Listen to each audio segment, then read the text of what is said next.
한 주간 잘 보내셨는지요?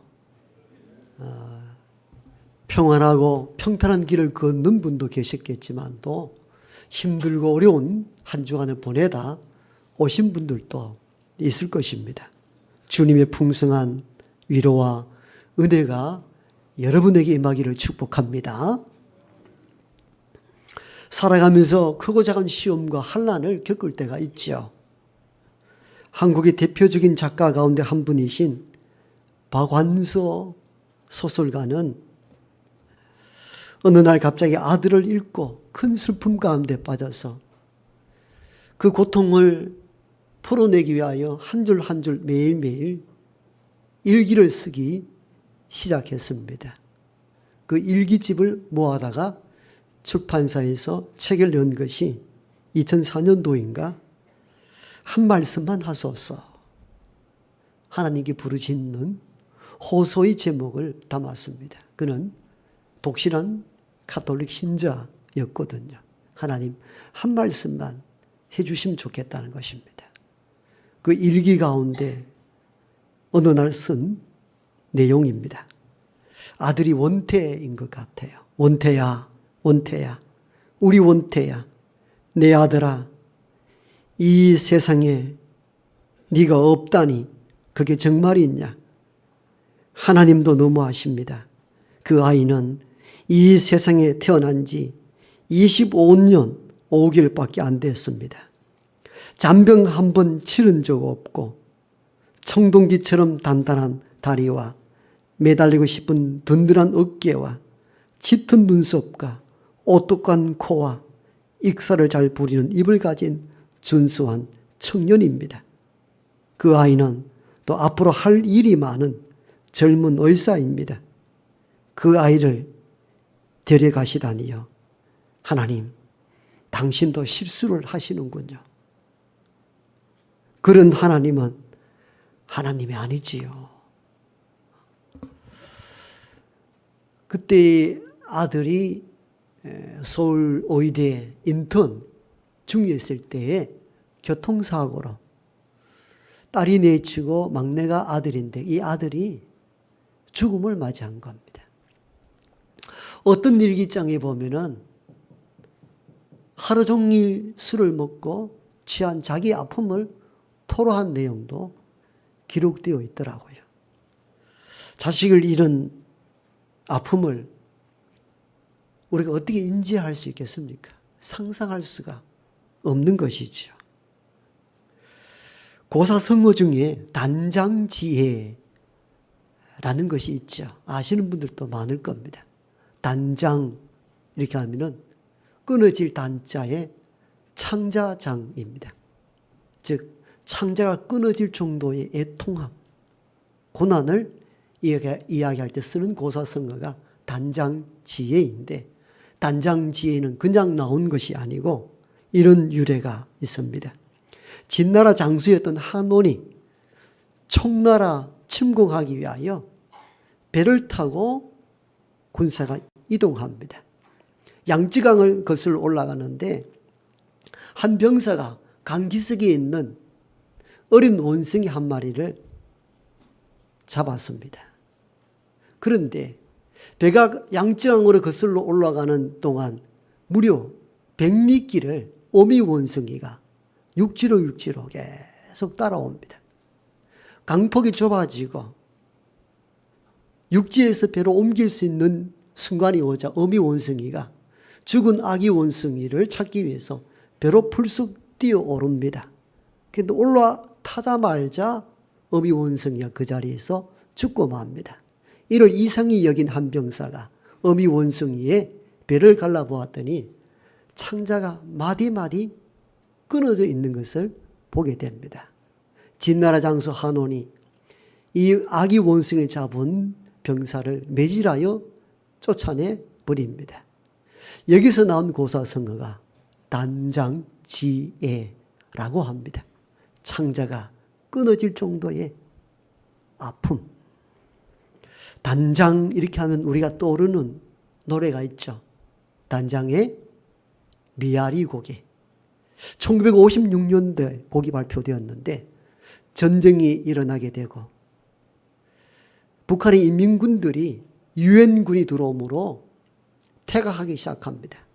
그때 한국의 우수한 지원들을 잡아다가 북으로 끌고 갑니다. 그 고개가 메아리 고개인데 때로는 아들을, 때로는 남편을 보내는 그 아픔의 심정을 노래한 곡이 우리가 알고 있는 단장의 메아리 고개입니다.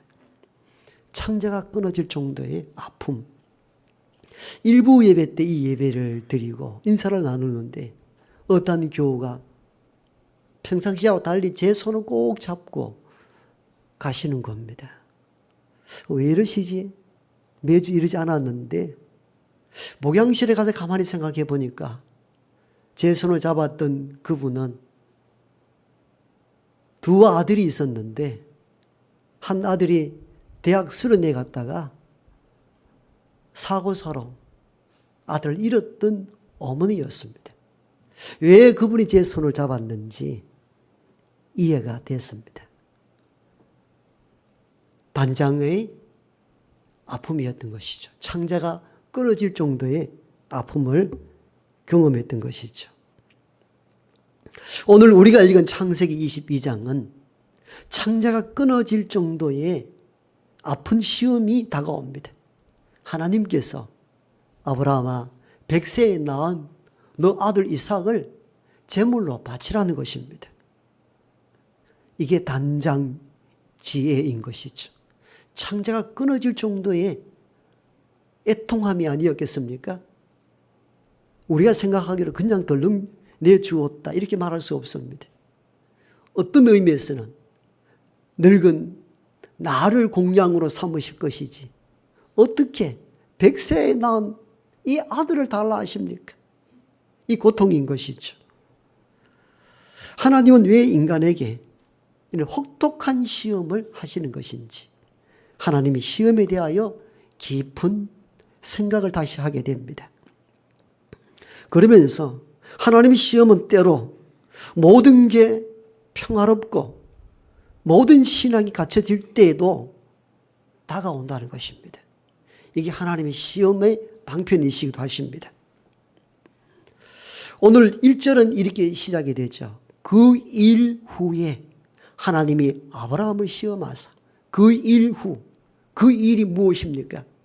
바로 창세기 21장을 의미하는 것이죠. 어떤 사건이 있고 난 이후 그 말입니다. 어떤 일이 있고 난 이후 아브라함에게 임한 시험인데 그 일이 무엇입니까? 21장에 보면 세 가지 큰 사건이 벌어집니다. 아브라함이 75세에 하나님의 약속을 받았는데 아이가 태어나지 않았는데 100세에 아들 이삭을 얻었다는 기쁨의 소식입니다. 가정에 비로소 기쁨이 넘쳤습니다. 그런데 기쁨도 순간이었습니다. 아이가 없자 여종 하갈을 통하여 난 이스마엘이 형이죠. 이복 형인데 늦게 태어난 동생 이삭을 자꾸 괴롭히니까 두 가정이 분란이 일어났습니다. 이를 지켜본 사라가 하갈 여종과 그 에서 난 아들 이스마엘 내보내라 해서 어렵게 내어보낸 사건이 21장에 기록되어 있습니다. 그러니까 가정의 불화가 조정이 된 거예요. 어떻든 간에. 어렵게 아들 이삭도 얻었고 그 다음에 가정의 분화가 사라져 평화가 도래하였고 그 다음에 세 번째 나온 사건이 뭐냐면은 아브라함의 가정과 아비멜렉 가정에 우물 전쟁이 벌어집니다. 이 우물 전쟁 끝이 나고 아비멜렉과 아브라함의 가정이 평화 조약을 맺습니다. 그 내용이 21장에 나옵니다. 그러니까 그 일 후라는 것은 이 세 가지 앞의 사건을 이야기하는 겁니다. 어렵게 아들을 얻어서 기쁨이 넘쳤고 가정에 분쟁이 조정이 되었고 또 우물 다툼이 그치고 평화가 도래했을 때 그때 시험이 임했다는 것을 의미합니다. 우리는 시험이 임할 때 이렇게 생각하죠. 내가 엉망진창으로 살고 마음대로 살 때 하나님이 시험 주신다는데 아니에요. 오히려 우리의 믿음이 갖추어지고 모든 것이 평화롭고 이제 안정적으로 살아갈 수 있다 할 때 그때 상상할 수 없는 혹독한 테스트, 믿음에 대한 시험이 올 수 있다는 것을 잊지 말아야 됩니다. 그래서 우리가 믿음 생활 잘하는데 시험이 올 때 우리는 이렇게 생각하잖아요. 하나님을 원망하고 불평하시잖아요. 어떻게 이럴 수 있느냐고요. 그런데 오늘 성경에 나타난 이 시험을 보면은 아브라함이 문제 없었을 때 일어났어요. 뭐 문제가 있었나요? 믿음으로 견디다 100세의 아들 낳고 가정에 여러 가지 시끄러운 문제가 해소가 되고 우물 분쟁이 다 조정이 되었을 때였어요. 우리가 이 시험의 장면을 살펴보면서 우리가 믿음 가운데 잘 살아갈 때에도 하나님이 우리 믿음에 대하여 시험하시는 분인 줄 믿고 그 시험의 기간들을 믿음으로 잘 이겨나갈 수 있는 저와 여러분 되기를 원합니다. 두 번째로 이 시험에 대하여 생각할 것은 무엇인가 하면은 그런 구체적으로 시험의 목적이 뭐냐는 겁니다. 왜 시험하시는 것이죠? 물론 아들 바칠 수 있는가 없는가 이 시험 뭐 전통적인 해석을 많이 들어왔죠. 그러나 우리는 이 부분을 좀 더 고민 깊게 하나님이 아브라함에게 100세에 난 아들을 바치라는 시험의 목적이 무엇일까를 더 깊이 생각할 필요가 있습니다. 그건 한마디로 결론 짓는다면은 너 인생의 1순위가 누구냐라는 질문입니다. 그 시험인 것이 하나님이냐? 네가 믿고 있는 하나님이냐? 아니면은 100세에 얻은 아들이 네 마음의 1순위냐? 이걸 지금 테스트하고 있는 것입니다. 지금 아브라함이 100세에 이르렀습니다. 그리고 어렵게 아들을 얻었습니다. 여러분, 우리가 과거에 아들을 선호했던 시기에 6, 7달 낳다가 나중에 아들 낳았을 때 그 가정을 보십시오. 오직 그 아들 중심으로 살아왔던 이 가정들을 많이 보게 됩니다. 그만큼 귀한 것이었잖아요. 그런데 이 아들은 사라에게서 낳은 유일한 아들입니다. 그러니까 그것도 100세에 낳았으니까 얼마나 애지중지했겠습니까? 상상할 수 없는 것이죠. 생각도 못할 일들입니다. 그냥 마음의 1순위였던 것이죠. 그런 하나님이 아브라함에게 그 아들 이삭을 바치라 했던 그 의미는 아들 이삭을 원하는 것이 아니고 아브라함은 이 마음의 1순위가 누구냐는 겁니다. 하나님이냐? 너 아들 이삭이냐는 것입니다. 이게 아브라함에게 주어진 시험이었던 것이죠. 우리는 이런 질문하면은 목사님, 하나님과 사람을 어떻게 비교합니까? 당연히 하나님이 1순위이죠. 여러분, 그거는 우리가 이론적으로 학습된 내용들입니다. 학습되어 그렇게 가르쳐 왔기 때문에 우리는 이렇게 물었을 때 당연히 하나님이 이렇게 쉽게 답을 합니다만은 실제 우리의 마음속에 하나님보다 자녀가 훨씬 앞설 때가 많습니다. 이게 현실입니다. 아무리 못난 자녀도 부모는 자식에 대한 애정을 잃지 않습니다. 여러분 역사서에 보면은 다윗 왕조 때에 그 아들 압살롬이 아버지를 반역하잖아요. 그리고 아버지 후처를 백주 데나스의 아들 압살롬이 범합니다. 상상할 수 없는 사건이 벌어집니다. 그러자 아버지 다윗은 왕궁에서 탈출합니다. 아들 때문에 아들의 반역을 일으켜서 그리하여 아버지 다윗 편과 아들 압살롬 편이 두 나라가 쪼개져 싸우기 시작합니다.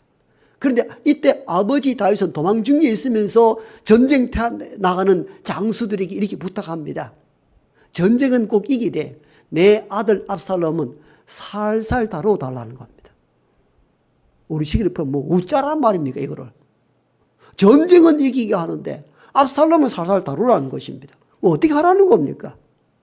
이게 아버지 다윗의 마음이었습니다. 그는 쫓기고 아들의 반역으로 인하여 나라 잃어버린 상태에 있었지만도 아들을 향한 마음은 애틋했습니다. 그런데 압살롬이 도망을 가다가 나뭇가지에 머리가 걸렸습니다. 이 틈을 타서 공격을 받아 압살롬이 죽음을 맞이하게 됩니다. 이 소식을 한 병사가 다윗에게 전해줍니다. 오자마자 다윗이 이렇게 묻습니다. 내 아들 압살롬은 어떤지 이렇게 묻습니다. 어렵게 이 사실을 알려줍니다. 죽었다고. 그러자 우리가 알죠. 다윗은 압살롬, 내 아들 압살롬아, 내가 너를 대신하여 죽었더라면 내 아들 압살롬아. 통곡함의 아들의 죽음에 슬퍼 울었던 인물이 다윗입니다. 얼마나 울었던지. 병사들이 승리하여 돌아오는데 모두가 고개를 숙이고 들어옵니다. 한 왕이 다윗에게 가서 외칩니다. 왕이시여, 이렇게 한다면은 왕의 측근으로 나라 지킬 이가 누가 있겠습니까? 우리도 떠날 것입니다. 울음을 멈추십시오. 이렇게 해서 겨우 울음을 멈출 정도였습니다.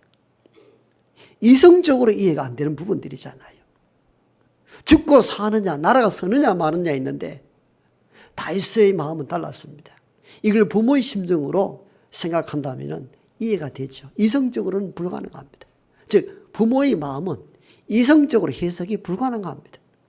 아무리 못난 자녀라 할지라도 자녀의 마음, 그 속에 들어가 있다는 것을 우리가 알아낼 수가 있습니다. 이렇게 못난 자식도 사랑하는데 아브라함은 100세에 낳은 아들이니 얼마나 귀하겠습니까? 사랑 안 할 수가 없는 것이죠. 거기다가 순종적이기도 합니다. 버릴 수 없습니다. 아브라함의 마음속의 1순위는 지금 아들 이삭입니다. 하나님은 이걸 아셨습니다. 아브라함아, 네 마음의 1순위는 하나님이 아니라 너 아들 이삭이지? 아닌데요, 하나님인데요. 그렇냐? 그럼 그 아들 바쳐볼 수 있겠느냐? 이게 시험이었던 것입니다. 단순한 시험이 아니었던 것이죠. 하나님은 인간들 마음속에 1순위가 이 세상적인 것, 자녀일 수 있다는 것을 아십니다. 그래서 이 어려운 시험을 주시는 거예요. 아브라함에게 있어서도 너의 마음의 1순위가 100세에 난 아들 이삭임을 하나님이 인지하셨습니다. 시험을 왜 하십니까? 그 믿음의 상태가 어떠한 거라 알기 위함도 있지만도 그것이 분명하기 때문이에요. 하나님이 1순위였다면 이 시험할 필요가 없습니다. 그런데 이미 기울어져 있습니다. 아브라함의 마음은. 그래서 하나님은 그 아브라함에게 시험할 때도 말씀을 아주 독하게 하십니다. 그냥 너 아들을 좀 바쳐보라 이렇게 하지 않고 2절에 보면 너 아들, 너 사랑하는 독자 이렇게 말합니다. 여러분 이게 얼마나 아픈 대목입니까? 이건 아브라함이 가지고 있는 마음을 깨뜨려 보고 있는 것이거든요. 아브라함아, 네 이삭은 너에게 있어서 어떤 존재냐? 네 아들이지? 그리고 하나밖에 없는 독자지? 너 사랑하지? 그 말인 거예요. 2절 한번 읽어보면 놀라울 일들이 기록되어 있습니다. 그냥 두리뭉실하게 아브라함이 아버지로서 아파하니까 그냥 너 아들 바쳐볼래? 그렇게 묻지 않았다니까요. 너 아들, 너 독자, 너 사랑하는, 이걸 2번, 3번 반복하게 외치는 의도가 분명하죠. 너 마음속에 1순위, 너 아들, 100세에 난 아들 이삭 아니냐? 너 사랑하자냐? 그런 독자 아니냐? 그거 잃어버리면 너 어떡할래? 이 질문이었거든요. 굉장히 아픈 질문이었습니다. 하나님은 아브라함의 마음이 누구에게 쏠려 있는가를 아셨습니다. 그래서 그 네 마음 독자, 너희 사랑하는 그 아들, 네 마음이 1순위지? 그거 내게 바쳐볼 수 있느냐? 이 시험을 통하여 네 마음의 1순위가 누구인가를 드러내 보이라는 것입니다. 그러니까 이 단장지혜인 것이죠. 창자가 끊어질 정도의 고통스러운 하나님의 시험이었던 것입니다. 오늘날 우리는 아브라함의 현실과 마주하면서 우리의 마음속의 1순위가 진짜 하나님일까요? 이런 질문을 던지게 됩니다. 사실은 이 세상에 있는 것, 그 가운데 자녀가 1순위일 때가 사실 많습니다. 단지 학습된 이론으로 하나님이 먼저지요 이렇게 표현할 뿐이지 실제 마음은 자식이 1순위일 때가 훨씬 많습니다. 여기에 대한 불같은 시험이 아브라함에게 임한 시험이었던 것입니다. 그런데 하나님은 놀랍게도 아들을 바침으로 삶의 우선성이 하나님에 있다고 고백을 하게 됩니다. 놀라운 일들이죠.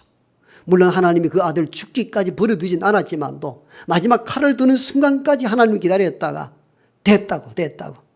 이제야 네가 나 하나님을 경외하는 줄 알았다. 이렇게 고백을 합니다. 경외가 뭡니까? 두렵고 떨림으로 대상을 섬기는 것이거든요. 즉 아브라함은 너는 이제까지 어떻게 살았는가? 자식이 우상이었고 자식이 1등이었고 우선이었다. 우리가 그럴 때가 많죠. 자식이 어떻게 될까 두려워할 때가 있죠. 그게 경외입니다. 그게 경외입니다. 우리가 하나님만 경외하지 이 땅에 있는 거 경외하지 않는다고 말을 하잖아요. 그런 이론이에요. 실제 우리가 두려워 어쩔 줄 모르는 것이 경외의 대상이고 두려워 어쩔 줄 모르는 대상이 누구냐? 하나님이기보다 자식일 때가 많습니다. 자식이 어찌 될까 막 두렵잖아요. 그게 경외예요. 아브라함이 아들 이삭을 바치려 할 때 됐다라고 네가 하나님이 경외하는 줄 알았다고 나 하나님을 두렵고 떨림으로 섬기는 사실을 이제 알았다는 것입니다. 즉 아브라함은 아들 바치는 이 사건을 통하여 내 마음의 경외자 내 마음의 1순위는 아들이 아니요 하나님이십니다 고백을 하게 되고 그 고백의 모습을 통하여 그 믿음이 인정받게 된 것이죠. 여러분 하나님의 경외라는 것은 예배 시간에 거룩한 모습으로 앉아서 예배 드리는 것만이 하나님 경외가 아닙니다. 저와 여러분의 마음속에 이 세상의 어떤 귀한 것보다 하나님을 1순위로 두는 것이 참된 하나님 경외입니다. 이게 하나님 경외입니다. 내 마음속에 자식이든 이 세상 재물이든 권세든 명예든 그것을 앞세우면서 주일날 예배 드렸다 해서 나 오늘 하나님이 경외했다 말할 수 없다는 겁니다. 진정한 하나님의 경외는 내 마음의 1순위 첫 번째는 하나님임을 인식하고 고백하는 것 이것이 진정한 하나님의 경외인 줄로 믿습니다. 이게 경외입니다.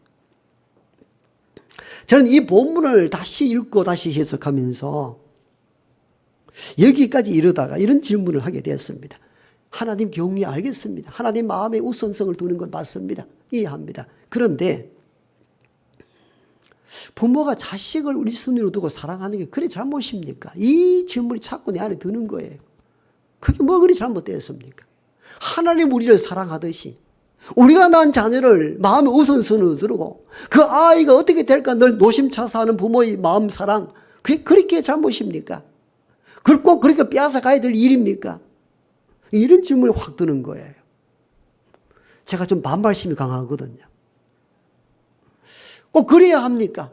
하나님 내 사랑하는 거 알잖아요. 그런데 내가 낳은 자식들을 1순위 마음에 두고 애지중지 두려워 어떻게 할까 모르고 그게 그리 잘못입니까? 이 마음이 훅 드는 거예요. 어떻습니까? 여러분 그런 질문하고 싶지 않습니까?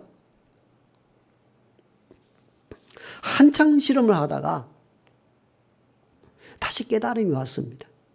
그래? 그럼 너 자식 1순위 두고 한번 살아보라는 겁니다. 자식을 우선성으로 삶의 목적을 두고 살았을 때 어떤 현상이 일어날까요? 그 자식으로 인하여 허망함을 겪게 될 거라는 것입니다. 그게 내게 다가온 음성이 있었습니다. 그렇죠. 자식이 신적 존재가 되고 자식이 하나님보다 우선시 될 때에 자식의 소망을 모두 두고 살아갈 때에 허물을 느끼게 될 거라는 것입니다. 하나님은 이걸 아셨습니다. 그래서 우선성을 이 세상에 두지 말고 하나님께 두라는 것입니다.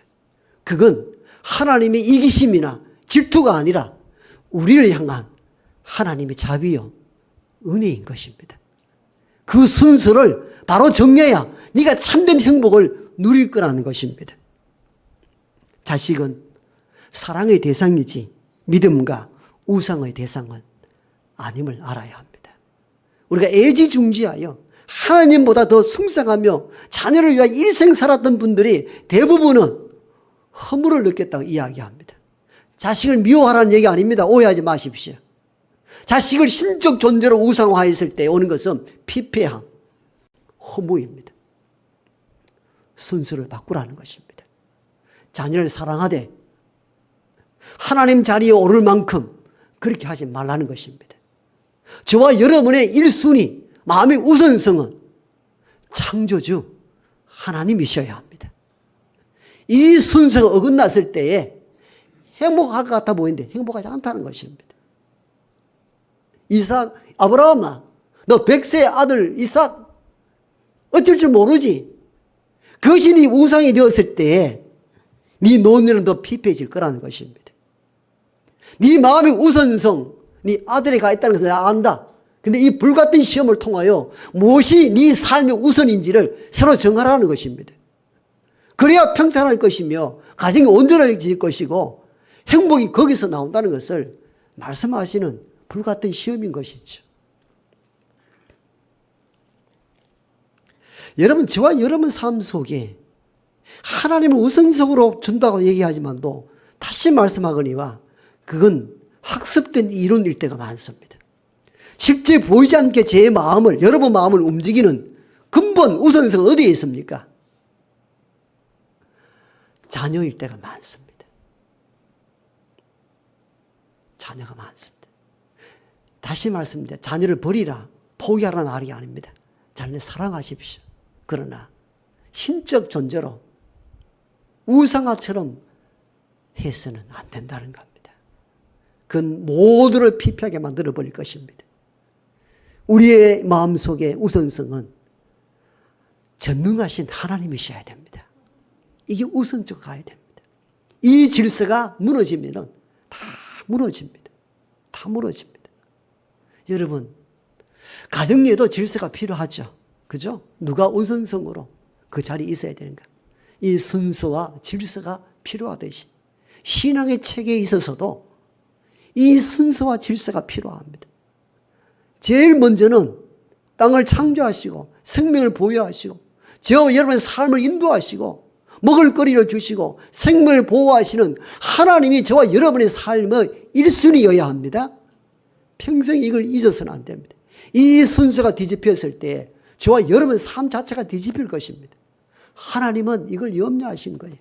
그래서 우리는 애지중지한 자녀일수록 그 자녀에게 하나님의 우선성임을 믿음으로 가르쳐야 합니다.